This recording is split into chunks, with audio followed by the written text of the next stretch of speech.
Welcome to RTV. నేను మీ గాయత్రి. ప్రస్తుతము నెల్లూరు నగరంలోని విఆర్ హై స్కూల్ని మంత్రి నారాయణ గారు చాలా కార్పొరేట్ స్కూళ్ళకు ధీటుగా తయారు చేయడం జరిగింది.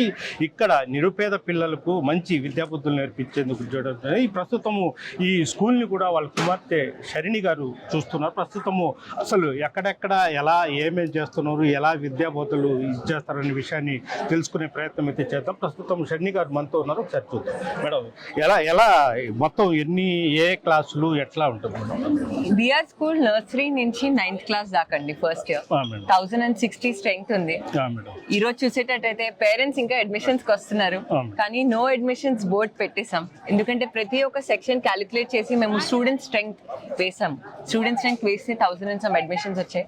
సో ఖచ్చితంగా మేము కూడా ఓకే అని చెప్పలేం పేరెంట్స్ కి. పేరెంట్స్ బాధపడుతున్నారు, కొంతమంది అయితే ఏడుస్తున్నారు, కానీ మేము ఏం చేయలేని పరిస్థితి. ఈ రోజు స్కూల్ ఫుల్ ఫ్లెడ్జ్డ్ గా ఫంక్షనింగ్ లో ఉంది. నర్సరీ నుంచి 9th క్లాస్ వరకు మీరు ప్రతి ఒక్క క్లాస్ తీసుకునేటట్టు కూడా స్టూడెంట్స్ ఉన్నారు, చాలా బాగా నేర్చుకుంటున్నారు. పేరెంట్స్ చాలా సంతోషంగా ఉన్నారు. టీచర్ ట్రైనింగ్ కూడా చాలా బాగా జరుగుతుందండి. సో ఈ రోజు ఇక్కడే మనం ఉన్నాం. మేడం, అదే కాక నేను ఒక 2-3 రోజుల కిందట ఈ బెగ్గింగ్ చేసే పిల్లలు కూడా వచ్చి కమిషనర్ని మేము ఇక్కడ చదువుకుంటాము ఇదని చెప్తే మంత్రి లోకేష్ బాబు కూడా ట్విట్టర్లో ఇలాంటి పిల్లలు ధైర్యంగా ముందుకు వచ్చారంటే ఇలాంటి పిల్లల్ని చదివించాలా అని కూడా, అంతేకాకుండా వాళ్ళు ప్రజా సంఘాలు కానీ వివిధ రాజకీయ పార్టీలు సైతము మంత్రి నారాయణ కానీ అప్రిషియేట్ చేస్తున్నారు. అంటే మీరు ఎలా ఫీల్ అవుతున్నారు? అంటే ఒక్క రోజులోనే సీట్లు మొత్తం ఫిలప్ అయిపోవడం ఇవన్నీ చూస్తుంటే. విఆర్ స్కూల్లో చదివి ఎంతో మంది గొప్ప వాళ్ళు అయ్యారు. మా నాన్నగారు కూడా విఆర్ స్కూల్లో చదివారు. మా నాన్నగారు టీచర్గా కూడా చేశారు. సో మా నాన్నగారికి చదువు విలువ తెలుసు. సో చదువు విలువ తెలుసు కాబట్టి ఎడ్యుకేషన్లో మా నాన్నగారు నారాయణ గ్రూప్ ఎస్టాబ్లిష్ చేశారు. కాబట్టి మా నాన్నగారు మినిస్టర్ ఒకటే అన్నారు, తప్పకుండా నేను విఆర్ స్కూల్ని రోల్ మోడల్గా చేస్తాను. నిరుపేదలకి ఒక అవకాశం ఇచ్చి చదివిపిస్తే తప్పకుండా ఎంతో మంది గొప్ప వాళ్ళు అవుతారు అని చెప్పారు. ఈ రోజు మా నాన్నగారి సంకల్పం నెరవేరింది, చాలా సంతోషం. అంటే మామూలుగా మీకు ఈ ఆంధ్రప్రదేశ్ కాకుండా వివిధ రాష్ట్రాలు కూడా నారాయణ విద్యా సంస్థలు ఉంటాయి, దానికంటే బాగా రూపుదిద్దారంటారు. అవునండి, నారాయణ గ్రూప్ లో లేని ఇన్ఫ్రాస్ట్రక్చర్ కూడా ఈ స్కూల్లో మేము చేసాము. ఇంటర్నేషనల్ స్కూల్స్ లో ఎలా అయితే ఇన్ఫ్రాస్ట్రక్చర్ ఉంటుందో అదే ఇన్ఫ్రాస్ట్రక్చర్ ఇక్కడ ఉంది. కొత్త టెక్నాలజీస్ కూడా ఇక్కడ మేము ఇంప్లిమెంట్ చేసాము. ఎడ్యుకేషన్ లో చాలా ఇనిషియేటివ్స్ వస్తున్నాయి. Central board of secondary education కూడా చాలా కొత్త ఇనిషియేటివ్స్ తీసుకుంటున్నారు. సో అది ఇన్ఫ్రాస్ట్రక్చర్ అవ్వచ్చు, కరికులం అవ్వచ్చు, ఎక్కడా లోటు రాకూడదు, నిరుపేదలు చాలా బాగా చదువుకోవాలి అని మేము ఈ అట్మాస్ఫియర్ క్రియేట్ చేసాం. మేడం, మొత్తం రూమ్స్ ఇవి మొత్తం క్లాస్ రూమ్స్? అవునండి, క్లాస్ రూమ్స్ ఉన్నాయి, అదే విధంగా యాక్టివిటీ రూమ్స్ ఉన్నాయి, అదే విధంగా డాన్స్ రూమ్ ఉంది, అండ్ ఆర్ట్ రూమ్ ఉంది, లైబ్రరీ ఉంది, మ్యూజిక్ రూమ్ ఉంది. సో ఎక్కడ మేము క్వాలిటీలో రూమ్స్ ఇవ్వడంలో ఎక్కడ కాంప్రమైజ్ అవ్వలేదు.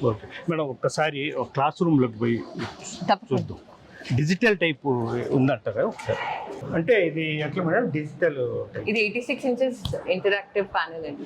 సో ఇది 86 inches ఇంటరాక్టివ్ ప్యానెల్. దీంతో ఎడ్యుకేషన్ అనేది ఇంటరాక్టివ్ అవుతుంది. టీచర్ దీని ద్వారా ఇంటర్నెట్ యూజ్ చేయొచ్చు, డిఫరెంట్ వీడియోస్ బ్రౌజ్ చేయొచ్చు, అండ్ స్టూడెంట్కి ఇంకా బాగా అర్థమవుతుంది. దీనిలో రాయొచ్చు కూడా, డయాగ్రామ్స్ గీయచ్చు, మనం ఏమైనా రాయాలనుకున్నా కూడా రాయొచ్చు. పిల్లలు ఇంట్రెస్ట్ గా చూస్తారు. అవునండి, పిల్లలు ఇంట్రెస్ట్ గా సినిమా పిక్చర్ చూపించినట్టు మనం చేయవచ్చు. ఇంటర్నెట్ ద్వారా మొత్తం టీచింగ్ జరుగుతుంది. సో లోకేష్ గారు కూడా ఇంటరాక్టివ్ బోర్డ్స్ ని, డిజిటల్ ఎడ్యుకేషన్ ని ప్రయారిటైజ్ చేస్తున్నారు. ఆంధ్రప్రదేశ్ ని కూడా డిజిటల్ ఇండియా లాగా చేయాలి, డిజిటల్ రాష్ట్రం లాగా చేయాలి అనే గొప్ప సంకల్పంతో ఉన్నారు. ఇక్కడ విఆర్ స్కూల్లో మనం ఫస్ట్ ఇంటరాక్టివ్ ప్యానల్స్ తో స్టార్ట్ చేసాం, అండ్ మా నాన్నగారు గొప్ప సంకల్పంతో ఈ రోజు ఈ స్కూల్ ఫుల్ ఫ్లెడ్జ్డ్ గా రన్ అవుతుంది. మొత్తం 10th క్లాస్ వరకు, 9th క్లాస్ నర్సరీ నుంచి 9th క్లాస్ వరకు. అంటే ప్రత్యేకంగా క్రీడా ఇది కూడా ఏర్పాటు చేసినట్టున్నారు బయట మైదానంలో పిల్లలు ఆడుకోవడానికి. కోచ్ అవన్నీ కూడా ఏర్పాటు చేసాం. అదే ఇంటర్నేషనల్ స్టేడియంస్ లో ఎలా అయితే ఉంటాయో PP tiles, EPDM flooring, open gyms కూడా చేసాము. సో అక్కడ కోర్ట్స్కి వెళ్ళేటట్టయితే ఒక పార్క్ ఫీలింగ్ వస్తుంది, మనం నిజంగా ఒక పార్క్ లో ఉన్నట్టు ఫీలింగ్ వస్తుంది. అండ్ స్టూడెంట్స్ కూడా ఎంతో సంతోషంగా ఆడుకుంటున్నారు, పేరెంట్స్ కూడా చాలా సంతోషంగా ఉన్నారు. ఇప్పుడు రేపు మంత్రి లోకేష్ బాబు గారు ఎప్పుడు వస్తారు, ఎన్ని గంటలకు వచ్చే అవకాశం? రేపు మార్నింగ్ 9 నుంచి ప్రోగ్రామ్ స్టార్ట్ అవుతుందండి. ఆ, అండ్ లోకేష్ గారు స్కూల్ అంతా చూస్తారు అండ్ అందరితో కూడా ఇంటరాక్ట్ అవుతారు, మాట్లాడతారు. లోకేష్ గారిది సపరేట్ ప్రోగ్రామ్ ఉంది, special programme. Okay, thank you madam. నమస్తే, థ్యాంక్ యూ. ఇది పరిస్థితి. అంటే మంత్రి నారాయణ గారితో పాటు వాళ్ళ కుమార్తె షరిని కూడా చాలా శ్రద్ధ వహించి ఈ మొత్తం స్కూల్ మొత్తం చూడడం జరిగింది. ప్రస్తుతం మనం ఈ థర్డ్ క్లాస్ రూమ్లో ఉన్నాము. ఆమె క్లీన్గా చెప్పడం జరిగింది. అయితే ఇది నిరుపేద పిల్లలకు మంచి విద్యాబుద్ధులు నేర్పించడానికి చేసలేదు. ఎందుకంటే నిరుపేదలు అయితే కార్పొరేట్ స్కూల్లో చదువుకోలేరు. దానివల్ల ఏంటంటే ఇక్కడ కోట్ల రూపాయలు వెచ్చించి ఆయన నిరుపేద పిల్లలకు మంచి చదివించాలనే ఉద్దేశంతో ఇక్కడ చేయడం జరిగింది. రేపు ఇక్కడ మంత్రి నారా లోకేష్ గారు కూడా వచ్చి ఈ స్కూల్ని ప్రారంభోత్సవం చేయబోతున్నారు. దీంతో విఆర్ హై స్కూల్ నుంచి తెలుగులో న్యూస్ కి ఫాస్టెస్ట్ యాప్ ఇప్పుడు టోటలీ న్యూ అవతార్లో జస్ట్ 5 seconds లో కంప్లీట్ న్యూస్.